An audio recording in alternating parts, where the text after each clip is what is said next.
Hello everyone. Today we study about science, chapter 4, page number 54. Sonorous. You must have heard bells in temples. आपने मंदिरों में घंटियों की आवाज़ सुनी होगी. What are they made of?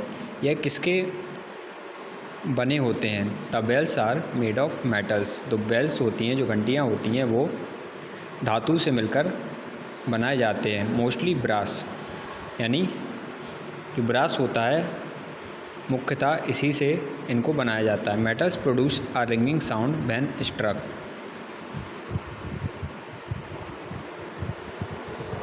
यानी धातुएं टकराने पर आवाज़ उत्पन्न करती हैं. They are said to be sonorous. इन्हीं को सोनरस कहा जाता है.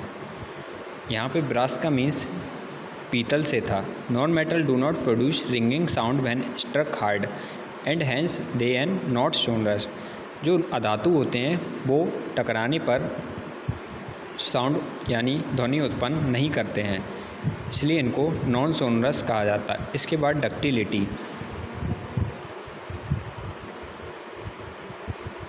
यानी लचीलापन. The property of drawing a metal into thin wire is called ductility. किसी धातु को एक पतले तार के रूप में खींचना तन्यता कहलाता है. Most metal are ductile. मुख्यतः जो धातु होते हैं वह लचीले होते हैं. Wires are made of copper, aluminium and iron.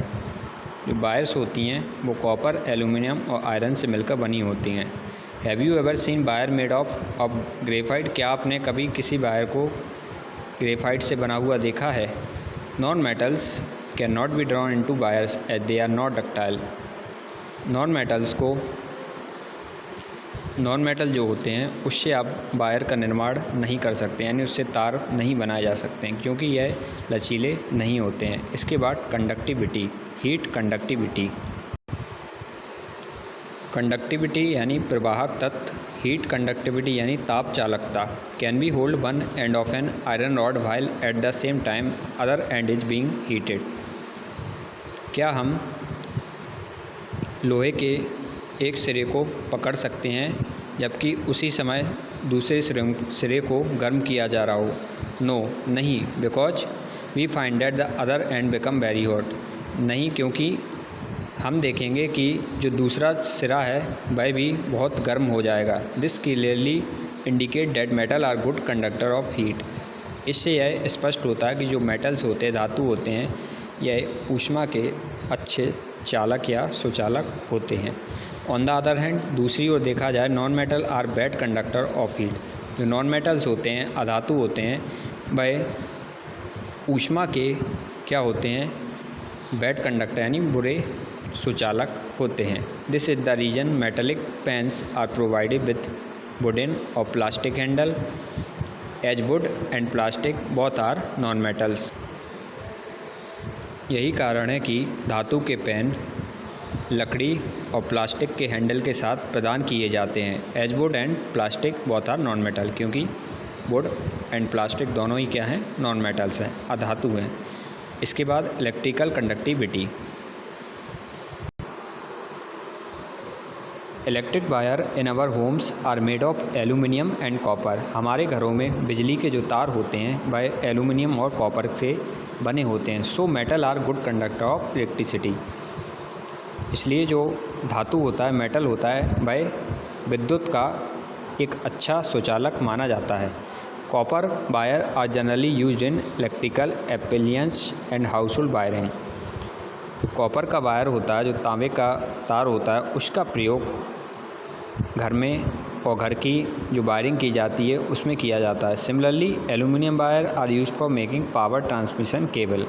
इसी तरह एल्यूमिनियम का जो तार होता है उसका प्रयोग केबल बनाने के लिए किया जाता है. As it is inexpensive, क्योंकि यह सस्ती होती है. Can be use wood as a part of electric circuit. No, being a non metal wood does not allow electricity to pass through it. क्या हम लकड़ी को विद्युत परिपथ के रूप में प्रयोग कर सकते हैं? तो नो, नहीं, क्योंकि बीइंग अ नॉन मेटल, एक तो क्या है, लकड़ी नॉन मेटल है, अधातु होता है. यह क्या है? Wood does not allow electricity to pass through it. लकड़ी क्या है? अपने भीतर से जो विद्युत का प्रवाह होता है उसको फ़्लो नहीं होने देती है, क्योंकि यह क्या होता है, लकड़ी किस में आती है, आपकी नॉन मेटल में आती है। Thus the current will not flow through the circuit it's so that non metal are bad conductor of electricity. इसलिए जो नॉन मेटल्स होते हैं वह विद्युत के क्या होते हैं, बैड कंडक्टर होते हैं, यानी कुचालक होते हैं। इसके बाद graphite talk a non metal is a good conductor of electricity. जो ग्रेफाइट है यह एक नॉन मेटल है, यह क्या होता है, विद्युत का एक सुचालक माना जाता है। यानी जो ग्रेफाइट है नॉन मेटल होते हुए भी यह गुड कंडक्टर होता है विद्युत का, यानी इकलौता एक ग्रेफाइट ही है जो कंडक्टर में आता है। इसके बाद मेल्टिंग एंड बॉइलिंग पॉइंट, यानी मेल्टिंग यानी गलनांक और उसका क्वथनांक। Except sodium, potassium, mercury most metal have very high melting and boiling point compare to non metal. Non metal की तुलना में अधिकतर जो मेटल होते हैं जैसे सोडियम, पोटासियम एंड मरकरी, इनका क्या होता है, मेल्टिंग पॉइंट हाई होता है, गलनांक हाई होता है और बॉइलिंग पॉइंट भी क्या होता है, हाई होता है। Non metal usually have low melting and boiling point. Non metal जो होते हैं उनका बॉइलिंग पॉइंट और मेल्टिंग पॉइंट दोनों कैसे होते हैं, लो होते हैं, यानी कम होते हैं। However graphite and diamond have high melting and boiling point. लेकिन जो ग्रेफाइट और डायमंड होता है ये नॉन मेटल में आता है, लेकिन इसका हाई क्या होता है, मेल्टिंग पॉइंट होता है और हाई बॉइलिंग पॉइंट भी होता है। इसके बाद मेटल्स और नॉन मेटल में difference. Metals are malleable, non metals are non malleable. धातु क्या होते हैं, निंदीय होते हैं, नॉन मेटल निंदीय नहीं होते हैं। दे आर डक्टाइल, यानी जो मेटल होते हैं मेटल डक्टाइल होते हैं, यानी इनके अंदर लचीलापन होता है, लेकिन नॉन मेटल के अंदर लचीलापन नहीं होता है। They are good conductor of heat and electricity. Metal जो होते हैं ऊष्मा और विद्युत के क्या होते हैं, अच्छे सुचालक होते हैं। They are bad conductor of heat and electricity. दूसरी तरफ जो नॉन मेटल हैं ये क्या होते हैं, ऊष्मा और विद्युत के कुचालक होते हैं। दे हैव लस्टर, मेटल में चमक होती है, they do not have lustre, non metal में चमक नहीं होती है। They are solid at room temperature except mercury, ये क्या होते हैं, रूम टेम्परेचर पे सॉलिड होते हैं, लेकिन they are generally solid and gases at room temperature. जो नॉन मेटल होते हैं ये रूम टेम्परेचर पे क्या होते हैं, सॉलिड भी होते हैं, गैसेस भी होते हैं। They have high melting and boiling point, इनका हाई मेल्टिंग और बॉइलिंग पॉइंट होता है मेटल्स का। They have low melting and boiling point, non metals का जो होता है low melting and low boiling point होता है। They are hard except sodium and potassium, sodium potassium को छोड़कर ये क्या होते हैं, हार्ड होते हैं। कौन, मेटल्स।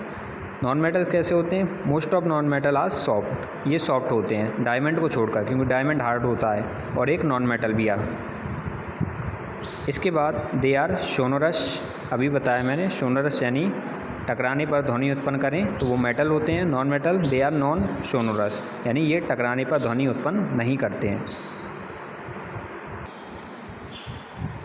इसके बाद chemical properties of metal and non metal, metal और नॉन मेटल की रासायनिक गुण। All metal do not show same reactivity with air, water and acid. जितने भी सभी मेटल होते हैं वह एयर, वाटर और एसिड के साथ सेम रिएक्टिविटी नहीं दर्शाते हैं। For example sodium react with cold water whereas iron does not react with cold water. जैसे कि सोडियम किसके साथ क्रिया करता है, कोल्ड वाटर के साथ। इसी के अलावा आयरन जो होता है वह कोल्ड वाटर के साथ क्रिया नहीं करता है। This happen because sodium is more reactive than iron, यह इसलिए होता है क्योंकि सोडियम जो होता है अधिक क्रियाशील होता है किससे, आयरन से। इसके बाद